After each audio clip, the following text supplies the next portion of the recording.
నిన్నటి రోజున వేలేరు మండల కేంద్రంలో బీఆర్ఎస్ పార్టీ నాయకులు గౌరవ నీలు పెద్దలు మాజీ ఉప ముఖ్యమంత్రి వర్యులు స్థానిక ఎమ్మెల్యే కడియం సిఆర్ గారిపై ఎలాంటి ఆధారాలు లేని అసత్య ఆరోపణలు చేసి ఆయన విలువను తగ్గించే ప్రయత్నంలో నిన్న మాట్లాడిన తీరును ఈరోజు కాంగ్రెస్ పార్టీ మండల కమిటీ ఆధ్వర్యంలో ముక్త కంఠంతో ఖండించడం జరుగుతుంది.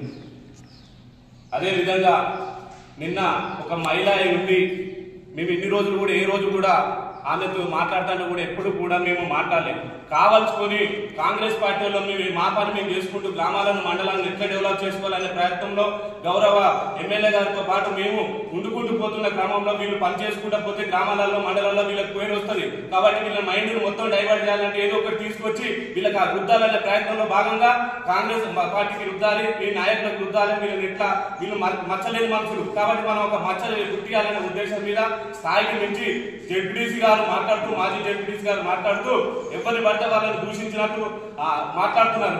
మాజీ జెడ్పీటీసీ గారు నీకు ఒకటే సూటిగా చెప్తాను, ఇప్పుడు నువ్వు ప్రభుత్వంలో లేవు, నువ్వు నమ్మిన ఆయన పదవిలో లేడు, అప్పుడు గల అధికారుల మీద జులుం చెల్లించినట్టు ఇప్పుడు చెల్లిస్తాయి మాత్రం ఎట్టి పరిస్థితుల్లో ఊరుకునే ప్రసక్తి లేదని కూడా ఈ సందర్భంగా మేము హెచ్చరిస్తున్నాం. 2019లో మేము బీఆర్ఎస్ పార్టీ ఎమ్మెల్యేలను గెలిపించి బీఆర్ఎస్ పార్టీ ప్రభుత్వం తీసుకొచ్చిన తర్వాత కూడా అధికారంలోకి వచ్చిన తర్వాత అప్పటికప్పుడు బీఫామ్ తెచ్చుకొని ఎట్లొచ్చింది మీ బీఫామ్ అనేది మాకు తెలియదా, నా అనుచరులకు తెలియదా, నేను ప్రత్యక్ష సాక్షిని నాకు తెలియదా, మేము చేస్తే మేము గెలిచినాం, మాతో పాటు ఆర్థికంగా మా అనుచరులతోని మా పని చేయించుకొని ఓట్లను రాబట్టుకొని ఇవాళ ఎట్లా పడితే అట్లా మాట్లాడితే మాత్రం కబర్దానాన్ని కూడా ఈ సందర్భంగా హెచ్చరిస్తున్నాం. ఎన్నిసార్లు ఓపిక పట్టాలి, నీ స్థాయి ఏంది, నీ వ్యవస్థ ఏంది, నువ్వు చేయని అభివృద్ధి ఏంది, నువ్వు ఒక మహిళ వైపు ఉంటుంటా అదే పోతావు కానీ మా మహిళ వైపు ఉంటూ మామూలు ఏ విధంగా అంటే ఆ విధంగా మాట్లాడితే ఇది కరెక్ట్ కాదని ఒక నువ్వు పెద్దగా హోదాలు ఇంతకుముందు మాట్లాడే చేసిన వారిని గౌరవించుకుంటూ పోయినావు. కానీ ఈ రోజు నువ్వు ఎట్టి పరిస్థితుల్లో సహించాలని లేవు అని కూడా ఈ సందర్భంగా తెలియజేసుకుంటున్నా.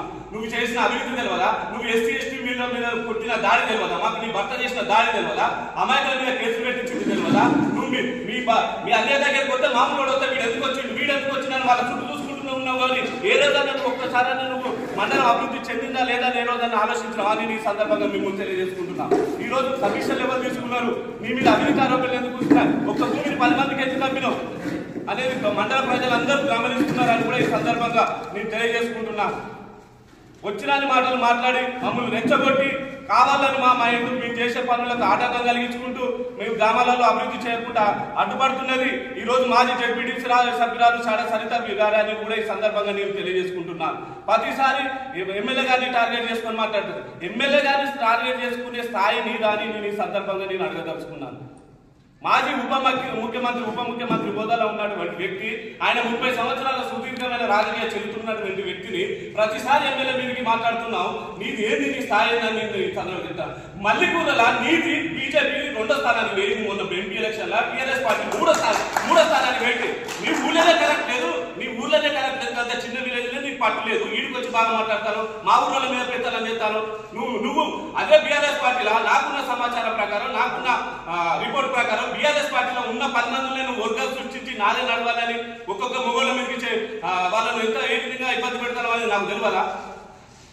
నువ్వు మొన్న ఎంపీ ఎలక్షన్ బాగా చేసింది కదా, నీవు ఇవన్నీ మండలం ముచ్చటొద్దు, నియోజకవర్గ స్థాయి ముచ్చటొద్దు, ఫస్ట్ మన ఊళ్ళో మనకు కరెక్ట్ ఉంటేనే బయటికి వెళ్ళి పెట్టాలని చేయాలి. అసలు నీ ఊళ్ళో ఏమున్నది, మొన్న 3వ స్థాయికి పోయింది, 3వ స్థానానికి పోయింది బీజేపీ సెకండ్ వచ్చింది, బీఆర్ఎస్ పార్టీ 3వ స్థానానికి పోయింది, కాంగ్రెస్ పార్టీ 1st స్థానానికి పోయింది. ఈ రోజు మీ పార్టీ మారినామని అంటాం, మేము మారినాం, కడియం సిఆర్ గారితో మేము బాగా చెప్పగా పార్టీ మారినాం. మేము ఆయనతో ఉన్నటువంటి సంబంధం చూసినా మాకు ఆయన విధానాలు నచ్చింది, ఆయన అభివృద్ధి నచ్చింది, ఆయన నిజాయితీ నచ్చింది. నేను కూడా వాస్తవంగా చెప్తాను, వేరే రోజులతో మా దగ్గర పనిచేసి ఒప్పుకుంటాను. నేను ఏ రోజు కూడా అక్కడ కూడా అవినీతి జరిగింది, నా ఊళ్ళో కూడా మీరు ఎంక్వైరీ చేసుకొని మా మీద ఎలాంటి మచ్చ లేకుండా ఉంటారు. ఇంకా మమ్మల్ని మీతో ఉన్నందుకు మమ్మల్ని కొన్ని ఇట్లా బదనం చేసే ప్రయత్నం చేసిరు, కానీ మేము ఎక్కడ కూడా లేము, ఎక్కడ కూడా ముట్టుకోలేదు, ఏ పని కూడా చేయలేదు. మా వేరే గ్రామ ప్రజలకు మా ఉన్న ఊళ్ళకి అందరికీ తెలుసు, మరి పెద్ద గ్రామం అయినప్పుడు కూడా మా ఊళ్ళో అందరికీ తెలుసు.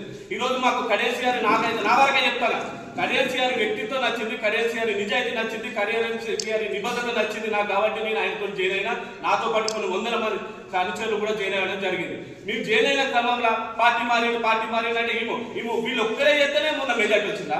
మా ఊళ్ళో మేము ఎక్కువ మెజార్టీ తెచ్చుకున్నాం. ఉదాహరణ చెప్తాను, మండల కేంద్రంలో మాది పెద్ద విలేజ్, మేము 2 ఎలక్షన్లకు మేము మెజార్టీ తెచ్చుకున్నాం. రాష్ట్రంలో బీఆర్ఎస్ పార్టీ వ్యతిరేక పవనాలు ఉన్నప్పటికీ కూడా మా విలేజ్ లో మేము మెజార్టీ తెచ్చుకున్నాం. మీ విలేజ్ లో ఎన్ని ఓట్లు తెచ్చుకున్నాం? మాకంటే ఎక్కువ తెచ్చుకున్నాం. ప్రతిసారి మీ ఓట్లు వేయించినాం, మీ ఓట్లు వేయించినాం అంటారు. అట్లాంటప్పుడు నీ మొన్న ఎంపీ ఓట్లకు నిన్ను చూసి ఓట్లు వేయాలి కదా, మరి ఎందుకైనా మళ్ళీ కుర్లా అని కూడా ఈ సందర్భంగా మేము ప్రశ్నిస్తున్నాం. అదే విధంగా ఈ రోజు ఆయన పార్టీ మారినందుకు, కేసీఆర్ పార్టీ మారినందుకు అదే మమ్మల్ని అందరినీ సరించాడు. ఆయన ఒక్కడే పోలే. ఈ రోజు కాంగ్రెస్ పార్టీలో జైలు అయితే ఆయన ఎప్పుడు పోలేదు.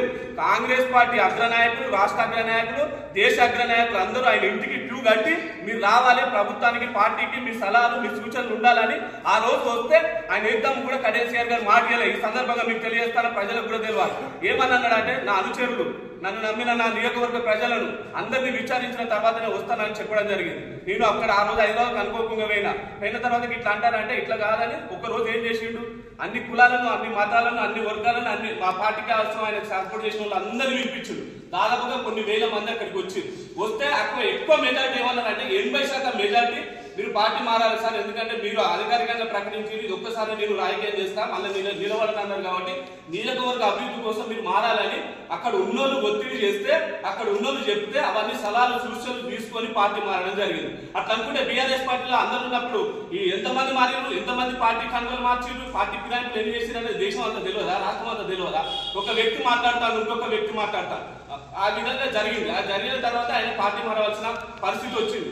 అదే విధంగా ఎంపీగా కావ్యక్కను ఈయనకున్నటువంటి అనుభవాన్ని చూస్తా ఎంపీకి ఇవ్వాలనే టికెట్ వాళ్ళ కూతురికి ఇవ్వాలనే ఉద్దేశంతో ఆమె చేసిన సేవా కార్యక్రమాలు, ఆమె చదువుకున్న చదువుకు గుర్తించి కాంగ్రెస్ పార్టీ ఎంపీ టికెట్ ఇచ్చింది. ఎంపీ టికెట్ ఇస్తే నియోజకవర్గంలో సుమారుగా 45,000 పైచిలుకు ఓట్ల మెజార్టీ వచ్చింది. అంటే ప్రజలు ఆమోదించినట్టే కదా. టీఆర్ఎస్ పార్టీ నుండి కాంగ్రెస్ పార్టీ కేసీఆర్ జైన్ అనేది ఓట్లతోనే చెప్పారు కదా, ఇంకా ఎందుకు మీరు మాట్లాడతారని కూడా ఈ సందర్భంగా బీఆర్ఎస్ పార్టీ నాయకులకు తెలియజేసుకుంటున్నా, ప్రశ్నిస్తున్నానని కూడా తెలియజేసుకుంటున్నా.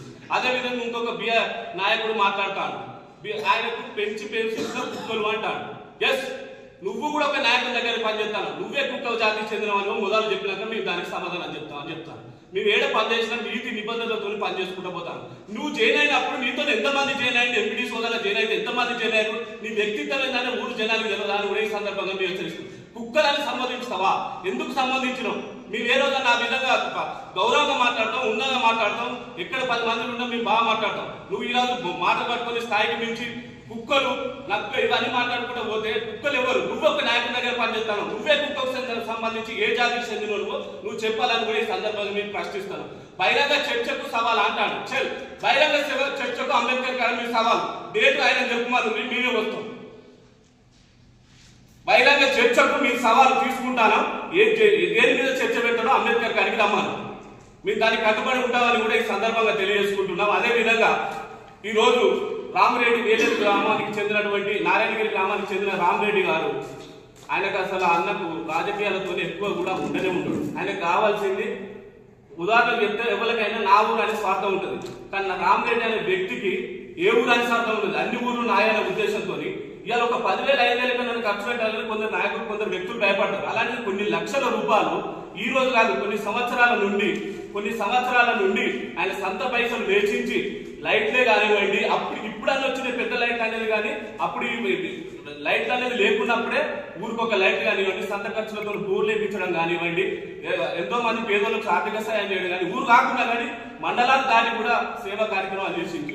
ఏ రోజు కూడా ఆయన పదవులను ఆశించలేదు. అలాంటి వ్యక్తుల మీద ఒక బురద చల్లాలనే ప్రయత్నంలో మీకు వల్ల ఉన్నది భూమి, అక్కడ గవర్నమెంట్ భూమి ఉన్నది, ఫారెస్ట్ భూమిని కబ్జా చేసి ఉందని అంటారు.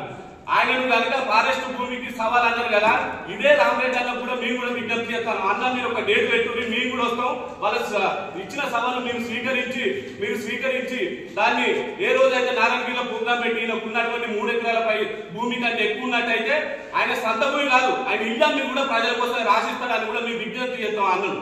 లేకపోతే వాళ్ళు ముక్కు భూమికి రాకాలి మాట్లాడిన వాళ్ళందరూ, అదే అంబేద్కర్ కన్నా గాంధీ బొమ్మ కన్నా ఇక్కడ వేలలో ముక్కు భూమికి రాకాలి. ఇలాంటి అసత్తాప ఆరోపణలు బీఆర్ఎస్ పార్టీ మనుగడ కోసం మండలంలో నియోజకవర్గంలో బీఆర్ఎస్ పార్టీ మనుగడ కోల్పోతుంది. బీఆర్ఎస్ పార్టీ విధి లేని పరిస్థితిలో ఉన్నది కాబట్టి వాళ్ళ మీద ఒకటి బురదలే ప్రయత్నం చేయాలి. ఉన్న 10 మంది, ఈ 10 మందిలో కూడా 10 వర్గాలు అయిన వాళ్ళంటేనే అవి ఏం జరుగుతున్నాయి మాకు కూడా తెలుసు.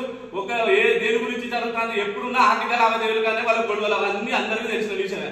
ఉన్న 10 మందిలో ఉన్న వీళ్ళ మీద ఉన్న 100 మందిని ఎట్లా డిస్టర్బ్ చేయాలనే ఉద్దేశం మీద ఎదుటోళ్ళ మీద వచ్చిన దాడులు చేస్తారు. వాటిని మేము తీవ్రంగా ఖండించడం జరుగుతుంది. రాజయ్య గారికి కూడా మేము చెప్తున్నాం ఈ సందర్భంగా, కడియన్స్ గారు కానివ్వండి, ఎంపీ గారు కానీ, వాళ్ళ అల్లుడు నజీర్ గారు కానివ్వండి, ఎలాంటి ఆరోపణలు చేసినా ఆధారాలను చూపించి మాట్లాడు. ఎలాంటి ఆరోపణలు చేసినా కానీ మేము తీవ్రంగా ఖండిస్తున్నామని హెచ్చరిస్తూ భవిష్యత్తులో కూడా ఈ విధంగా జరుగుతాయి. ఇవాళ చేసింది మాత్రం ట్రయల్ అని కూడా ఈ సందర్భంగా తెలియజేసుకుంటూ రానున్న రోజులలో మేము కూడా పెద్ద ఎత్తున కూడా ఇంకా మేము ముందుకు వెళ్లే కార్యక్రమాలు చేయాల్సిన పరిస్థితి ఏర్పడతారని కూడా, అవసరమైతే చట్ట ప్రకారం కూడా మేము చర్య చేసుకోవాల్సింది కూడా మేము తీసుకోవాల్సిన బాధ్యత కూడా వాళ్ళు లీగల్ కూడా ఒపీనియన్ తీసుకుని కూడా చేద్దామనే ఆలోచనలు కూడా రావాల్సిన అవకాశం వస్తారని కూడా ఈ సందర్భంగా తెలియజేసుకుంటూ, ఈ రోజు వాళ్ళ పార్టీలు అంటే కేసులు పెట్టిస్తానమాట. రెడ్ బుక్ రెడ్ బుక్ కాదు, అసలు మీ పార్టీలో ఉన్న 10 మందిల మీద వాళ్ళ మీద గొడవలు పుట్టించి వాళ్ళ మీద కేసులు పెట్టిస్తే వాళ్ళే ఎదుటోళ్ళే మా దగ్గరకు వచ్చి ఆ పార్టీ వాళ్ళే వాళ్ళ బాధలు చెప్పుకుంటే మేము ఆ సమస్యలు పరిష్కరించుకుంటాను. విలేకరులకు మేము బయటకు వచ్చినాక కావాలంటే ఆధారాలతో సహా మేము ఇప్పిస్తాం. ఈ ప్రెస్ మీట్ అయిపోయాక కావాలంటే కూడా ఇప్పిస్తాం. వాళ్ళే కేసులు పెడతారు. వాళ్ళ నాయకులే అమాయకులమైన బీఆర్ఎస్ కార్యకర్తల మీద కేసులు పెడితే వాళ్ళని మేము రక్షించి వాళ్ళకు ఉన్నటువంటి సమస్యలు మేము పరిష్కరిస్తాం. మేము ఆధారాలు ఇస్తాం. మీకు ప్రూఫ్ తో సహా వాళ్ళకు ఎవరైతే మా దగ్గరకు వచ్చినో మీకు ఎవిడెన్స్ ఇప్పిస్తాం. వచ్చిన మాటలు మాట్లాడితే మాత్రం ఖబర్దారాన్ని కూడా ఈ సందర్భంగా హెచ్చరిస్తూ